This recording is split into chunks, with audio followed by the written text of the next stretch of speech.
Muling hinaras ng Chinese Coast Guard ang maritime patrol ng Pilipinas sa West Philippine Sea. Bagong insidente ng panghaharas ng China Coast Guard sa resupply vessel ng Bureau of Fisheries and Aquatic Resources o BFAR sa West Philippine Sea. Nakatanggap ng panibagong panghaharas mula sa China ang mga barko ng Pilipinas sa bahagi ng West Philippine Sea. Enzo Recto, kalaban ang katiwalian at kasinungalingan, kakampi sa katotohanan at kabutihan. Mga barko ng Philippine Coast Guard at Bureau of Fisheries and Aquatic Resources o BFAR binomba ng tubig ng China Coast Guard.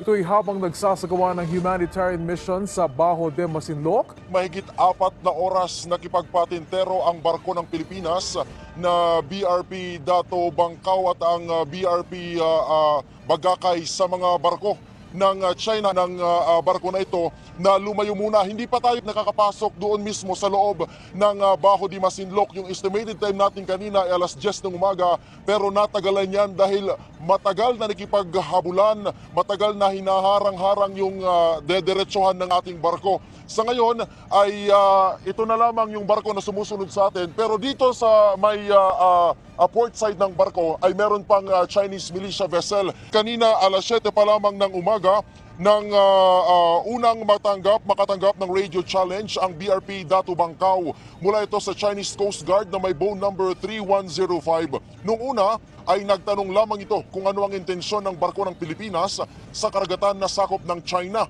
Ang mga sumunod na radio challenge ay itinataboy na ang barko ng Pilipinas. Dito ay binigyan na ng last warning ang sinasakyan naming barko ng BFAR na BRP Dato Bangkaw. Sabi naman ng mga tauhan ng BFAR Angelic, ito na yung kauna-unahang pagkakataon na naging agresibo ang China kahit malayo pa sa mismong Bajo de Masinloc ang barko ng Pilipinas para sa isang humanitarian mission. Mahigit 20 nautical miles pa kasi ang layo namin mula sa BDM nang dumikit at pilit na ikinukural ang barko ng Philippine Coast Guard na BRP Bagakay na nagsisilbing escort ng barko ng BFAR. Hindi ito tinantanan, Angelic, ng dalawang barko ng CCG at pilit na itinataboy papalayo sa barko ng BFAR.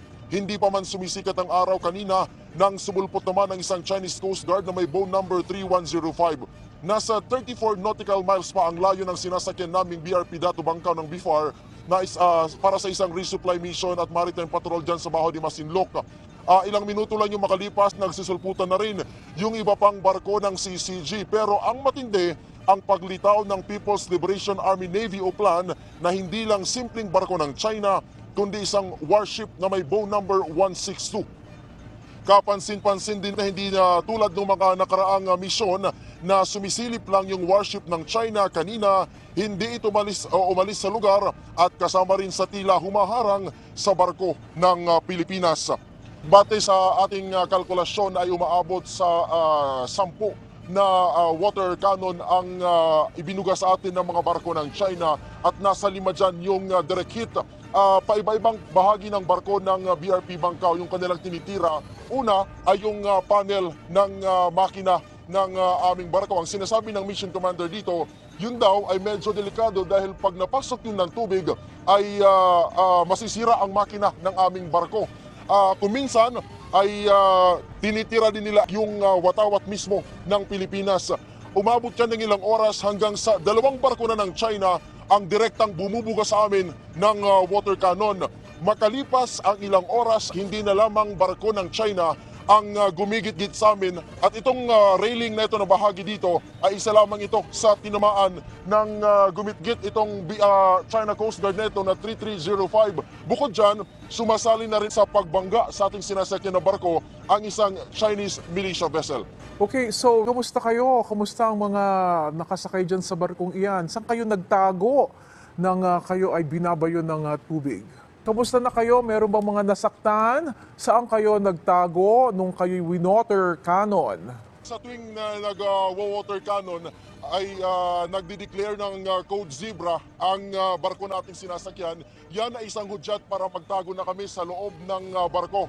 So far, matapos yung ilang beses na pag-water cannon sa atin, karamihan sa amin ay medyo nababasa lamang dahil inaabutan kami sa labas ng barko. Pero so far ay safe naman ang lahat ng media na kasama dito sa BRP Dato Bangkaw, maging yung crew ng barko na ito ng BFAR. Sa ngayon, minabuti namin na dumistansya muna at ang sabi ng mission commander ng barko na ito ay i-assess muna nila yung sitwasyon ng barko kung safe pa ba na ipagpatuloy ang aming paglalayag doon sa loob ng Bajo de Masinloc kung saan doon din nag-aabang yung ilan sa ating mga kababayang mangingisda para sana doon sa ibibigay na ayuda na krudo sa mga mangingisda. Nasa 1 tonelada o 1,000 litro ng krudo ang nakatakdang ipamahagi sa bawat isang mother boat na nasa loob ng Bajo de Masinloc.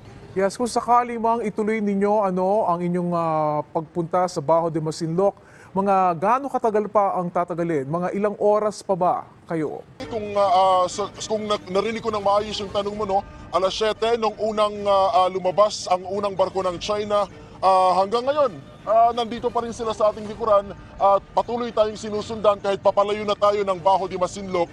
Pero yung sitwasyon ngayon ay kalmado na yan. Kung ikukumpara kanina na sabi ko nga hindi na ako nakakatawa dahil kinakabahan na rin ako dahil medyo may pagkaseryoso. Yung iba mabibilis yung barko nila at talagang ginigit-git, binabangga yung barko na ating sinasakyan. We will see, sabi ng mission commander, kung anong sitwasyon dito sa barkong ito at titingnan kung itutuloy pa ba o magbaback off muna ang mission na ito ng BFAR para doon sa mga mangingisdang Pinoy dyan sa loob ng Bajo de Masinloc. Actually, gusto ko rin malaman kung gaano katagal pa ang kailangan yung ibiyahe para makarating sa Bajo de Masinloc. Mga ilang oras pa ba yan ang layo nila? Actually, kanina nasa 9 nautical miles na lang yung ating layo, no? Nasa 9:30 siguro, mahigit 1 oras na lang sana dapat yung ating biyahe ay mararating na natin yung Bajo de Masinloc. Actually, kanina, naunang nakarating doon ang escort natin na BRP Bagakay ng Philippine Coast Guard dahil una nga silang hinabol. At akala namin dahil hinahabol na sila ng tatlong China Coast Guard ay makakalusot tayo, papasok direkta doon sa bungad ng Bajo de Masinloc, pero pinagdiskitahan nga tayo at hindi na tayo tinantanan ng barko na ito na nasa ating likuran. Plus may dumating pang isa at yung iba pang Chinese militia vessel na sumiksik din natin at pilit tayong ikinukural sa labas bayan ng Bajo de Masinloc. Bunyog, bunyog, halikan na kasama ka. Bunyog, kapag buklod ay may pag-asa. Luzon, Visayas, Mindanao, isa ang pananaw.